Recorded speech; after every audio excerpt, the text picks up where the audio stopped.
Nemůžete se dostat do adventní nálady? Prosinec utíká jako mraky po obloze a vy jen sedíte doma a zžírá vás nuda.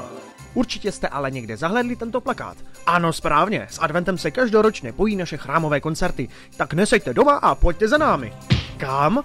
No přece sem, do chrámu svatého Jilí v Moravských Budějovicích. A kdy? No přeci v neděli 8. prosince. Začínáme v 17:00. Kromě výkonu našich žáků vás čeká exkluzivní spolupráce s chrámovým sborem Egidius. Provedeme dílo nedávno zesnulého německého skladatele Wolframa Menschika, Missa Antiqua, tedy starodávná mše. Máte se na co těšit? No posuďte sami.